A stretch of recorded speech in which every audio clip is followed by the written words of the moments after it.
The first light of morning begins to creep over the rooftops of a small medieval town. A pale grey sky slowly replaces the darkness of night, revealing narrow streets lined with timber houses that lean slightly toward one another as if seeking shelter from the world outside.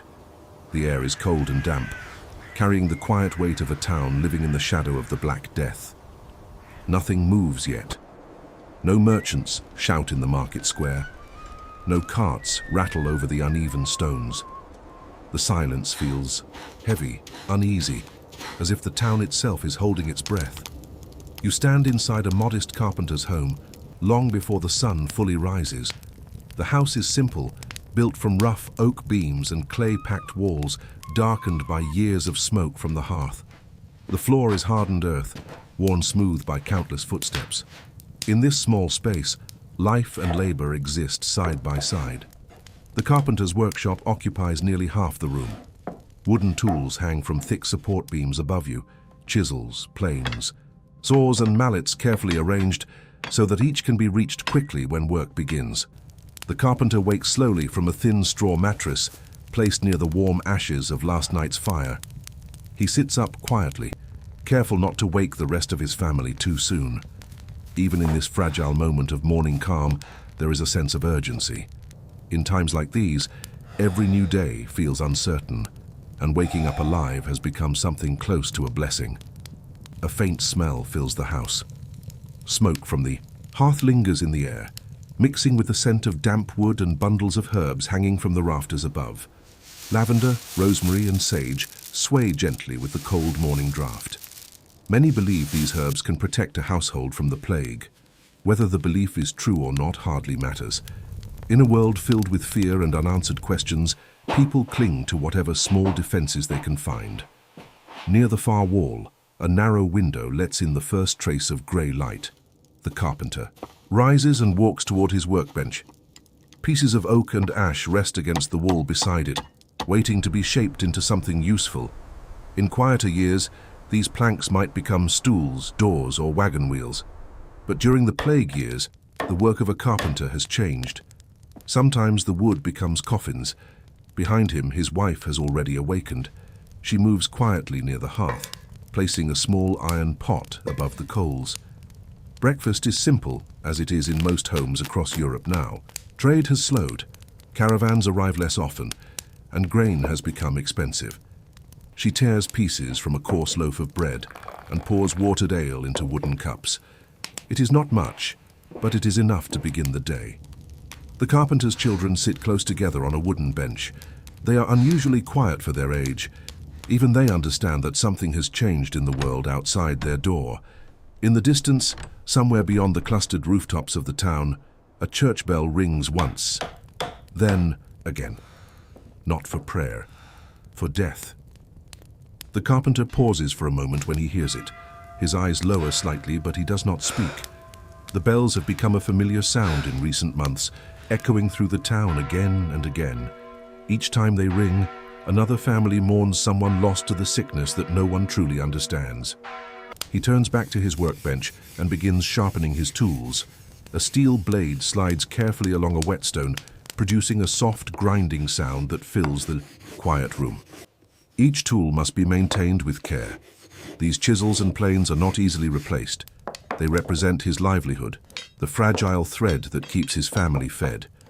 Woodworking remains one of the most essential trades in a medieval town.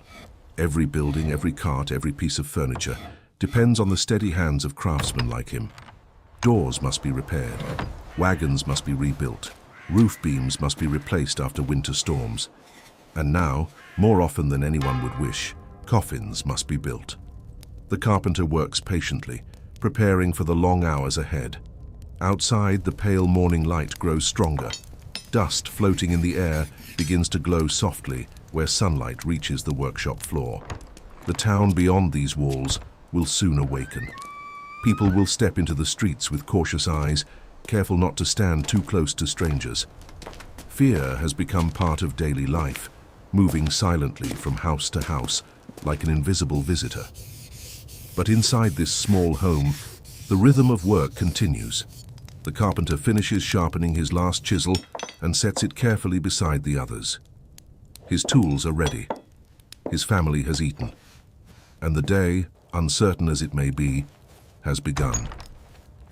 If you want to continue walking through this medieval day and discover what life was truly like for craftsmen during the Black Death, stay with this journey and follow the story as it unfolds. You step outside with the carpenter as the morning light finally spreads across the narrow street. The tools he carries are wrapped carefully in a worn cloth bundle, tied with a strip of leather so nothing falls as he walks. The air outside feels colder than it did inside the house. A thin mist lingers between the buildings, and the smell of smoke drifts through the town from dozens of hearth fires that have only recently been lit. The street looks familiar, yet something about it has changed. The town once felt alive in the early hours of the day. Merchants used to open their stalls before sunrise. Bakers carried warm bread through the streets. Children ran between houses while carts creaked toward the market square. But now the town moves differently. Many doors remain closed. Some houses show signs that no one has entered or left for days. Wooden shutters are sealed tightly over windows. A few doors bear crude markings scratched into the wood. People say these signs warn others that sickness lives inside. Whether the markings truly protect anyone is uncertain, but no one dares ignore them. As the carpenter walks, people keep their distance. Two women passing along the street step to the opposite side without speaking. A man pulling a handcart lowers his head and moves quickly by. Even brief contact has become something to avoid. In these months of plague, every stranger might carry death unknowingly. The market square lies ahead. Once it was the loudest place in town, filled with traders, animals, and the constant movement of goods. Now the space feels strangely open. Only a few stalls stand beneath rough wooden canopies. The merchants speak quietly among themselves, their voices barely rising above the sound of wind moving through empty spaces. Grain sellers watch their sacks carefully.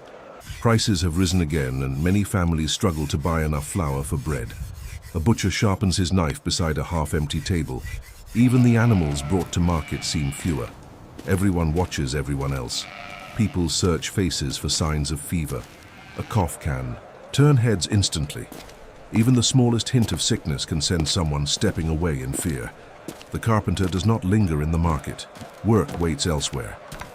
Today he has been hired by a merchant whose wagon broke a wheel several days earlier.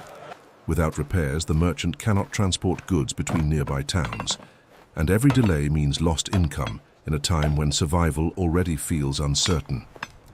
They reach the merchant's courtyard, where the damaged wagon rests beside a storage shed. The wheel has cracked along one of the spokes, likely from traveling along rough roads outside the town walls. The carpenter kneels beside it, removing the cloth that protects his tools. Woodworking is everywhere in this world, even if most people rarely stop to notice it. Every house stands on wooden beams. Every table, every stool, every chest depends on the careful shaping of timber. Carts and wagons carry food and materials across miles of uneven ground. Boats on nearby rivers rely on wooden frames strong enough to resist water and wind.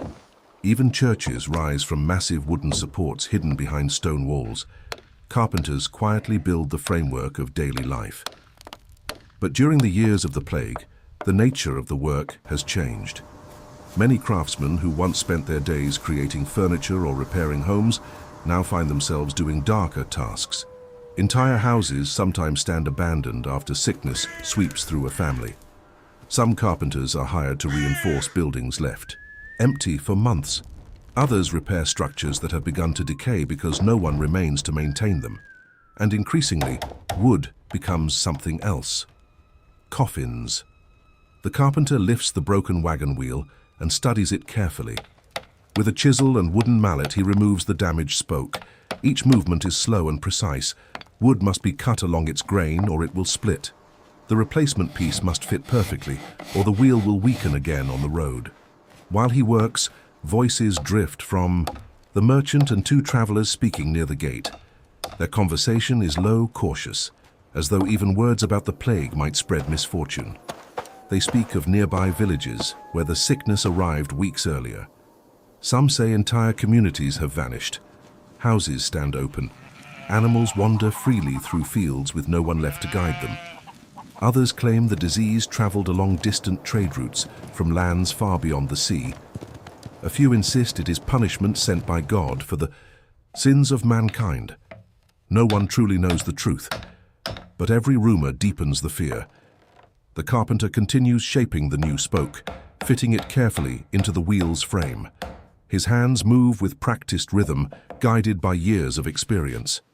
Work is the one thing that still feels predictable in a world that no longer makes sense. By the time the sun rises high above the rooftops, the wagon wheel is whole again. The merchant tests it with a careful push. The wood holds firm. The wagon can travel once more. The carpenter gathers his tools, wrapping them again in the cloth bundle. The streets are quieter now than they were earlier in the morning. Even the market seems to shrink as people retreat back toward their homes. When he finally walks back toward his house, the weight of the day settles heavily in his shoulders. The work itself is tiring, but it is not only the labor that drains him. It is the constant awareness of something unseen moving through the town. A sickness no one can explain. A danger no one can escape. And yet tomorrow the tools will be lifted again, the wood will be shaped again. Because in a world ruled by fear, the simple act of continuing to work has become a form of survival. If you want to keep walking through this medieval town and discover what happens when the carpenter returns home, stay with the story and continue the journey into the next part of this day. When the carpenter finally returns home, the afternoon light has already begun to settle over the town. The narrow street outside the house remains quieter than it once was, but inside the small timber dwelling, the rhythm of family life slowly gathers again.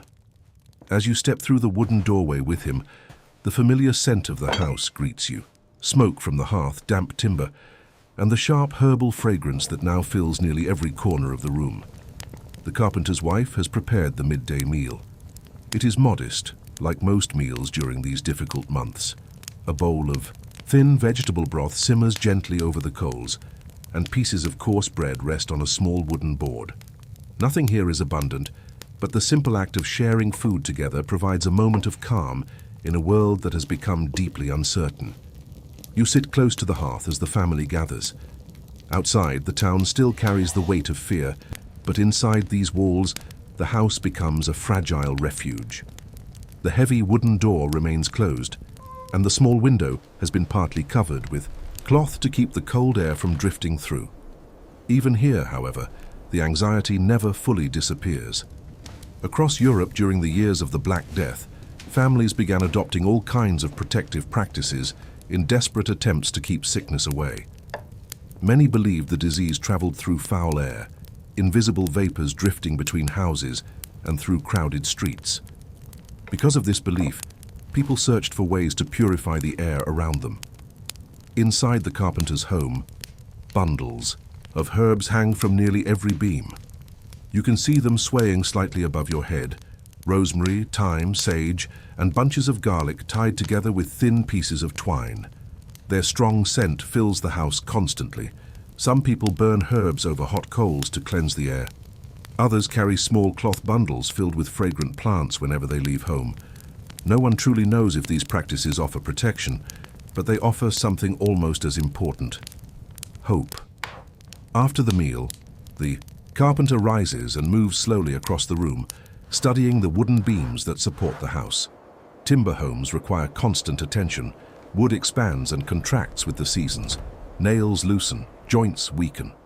In ordinary times, a damaged beam might wait weeks before repair, but now the carpenter cannot risk such delays. If illness spreads through the town and workers become scarce, every family must rely on its own strength to keep their homes standing.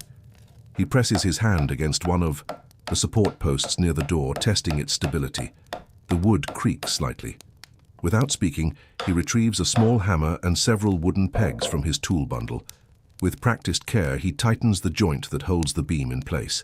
The tapping sound echoes softly through the quiet house. Nearby, his children sit on the floor beside the hearth. They play with small wooden toys carved by their father during quieter evenings, simple figures shaped from leftover scraps of timber. A small horse, a wagon with rough wheels, a tiny carved bird balanced carefully between their fingers. They play quietly, their laughter softer than it might have been in other times. Even childhood feels different in a town overshadowed by disease. You watch them as sunlight slowly shifts across the room, casting long golden beams through the narrow window. Dust drifts through the air like tiny sparks of light. For a moment, everything feels peaceful. But beyond the walls of the house, reality waits. From time to time, a cart passes through the street outside, its wheels rattling slowly across the uneven ground. When the carpenter hears that sound, his head lifts immediately. His ears listen carefully. Some of those carts carry grain or firewood. Others carry the dead. The town has grown used to these quiet processions. Bodies wrapped in cloth are taken toward burial grounds outside the walls. There are no grand ceremonies now. Too many people have died for such rituals to continue as they once did. The carpenter moves toward the door and listens again. For a moment, the street falls silent. Then, in the distance, the church bell begins to ring. A single slow strike, then another. The sound travels across the rooftops and through the narrow alleys of the town. Inside the house, everyone hears it. No one speaks. Another family has lost someone. The carpenter lowers his head briefly before returning to his workbench. Life does not pause for grief alone anymore. Survival demands something else now, continuation. Tools must be maintained. Wood must be shaped. Homes must remain strong enough to shelter those who still live inside them. The carpenter lifts a plane and begins smoothing the surface of a small board, preparing wood for tomorrow's work. The sound of blade against timber fills the room with a steady rhythm. Outside, the world remains uncertain, but inside this modest house, the quiet determination to keep living continues. And if you want to witness how this day finally ends for the carpenter and his family, when night falls over the plague-stricken town, stay with the journey and follow the story into the final chapter. As the sun begins to sink behind the rooftops, the town slowly fades into evening. A softer light spreads across the narrow streets, turning the rough wooden walls of the houses into long shadows that stretch across the ground. Smoke rises lazily from chimneys as families prepare the last meal of the day, and the quiet of the town deepens as people retreat behind closed doors. By this hour, few wish to remain outside longer than necessary. You step back inside the carpenter's home as the fading daylight slips through the narrow window near the workbench. The warmth of the hearth fills the room, and the steady glow of the fire pushes back the growing darkness. The carpenter is still working, kneeling beside a small wooden stool whose leg has split along the grain. It is the final task he has chosen to finish before night. Fully settles over the town. The repair is simple. A new peg is fitted into the joint and a thin strip of wood is pressed carefully into the crack. With a few quiet strikes of his mallet, the leg becomes stable again. The stool will stand strong once more.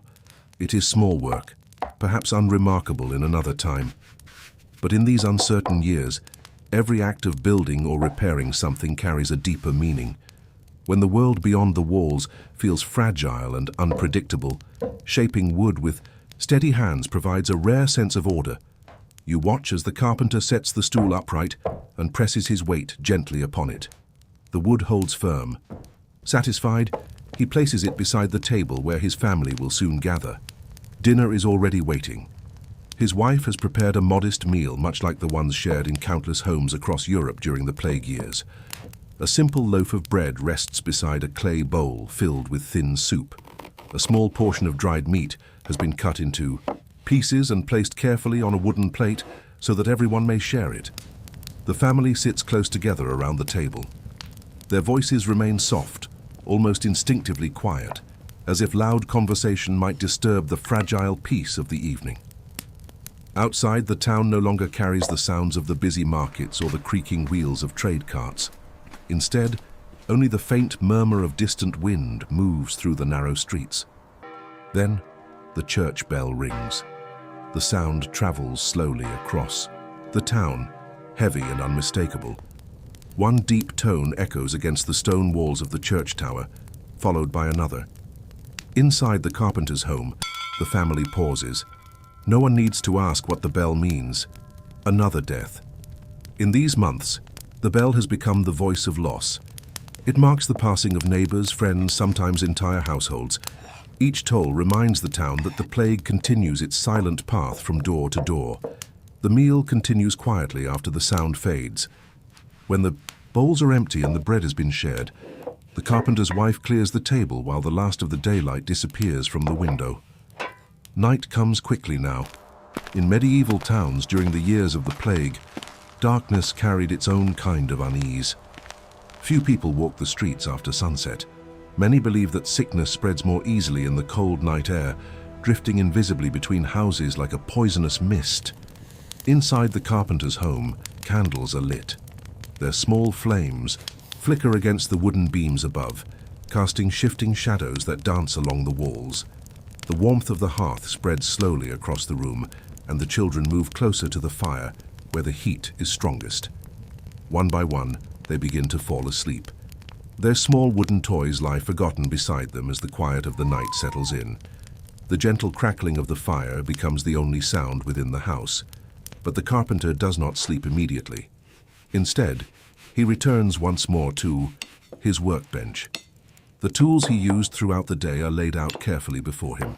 One by one, he wipes each blade clean and places it back in its proper place. These tools are more than simple objects. Many of them were passed down from his father, and perhaps from his father's father before that. A plane smoothed by generations of hands, a chisel sharpened so many times its blade has grown shorter with each year. In a world that has suddenly become uncertain, these tools represent something steady and enduring. They carry the memory of work done long before the plague arrived, and they promise that work will continue long after. Outside the house, the wind moves quietly through the empty streets. Somewhere in the distance, a door creaks, and then the town falls silent again beneath the dark sky. The carpenter finally lowers the last tool into its place and walks toward the hearth. His family sleeps nearby, gathered close together beneath rough wool blankets. He lies down beside them, resting his head against the straw mattress that still holds the warmth of the fire. Tomorrow will come, just as today did. Another sunrise, another day of work, another day lived beneath the shadow of fear. Yet in the time of the Black Death, every dawn carried a meaning that few people in calmer centuries would ever fully understand. Because if you woke to see the light of morning once more, it meant something extraordinary. You were still alive. If you want to continue exploring the hidden realities of life during history's darkest moments, make sure you stay with this channel and join the next journey into the past.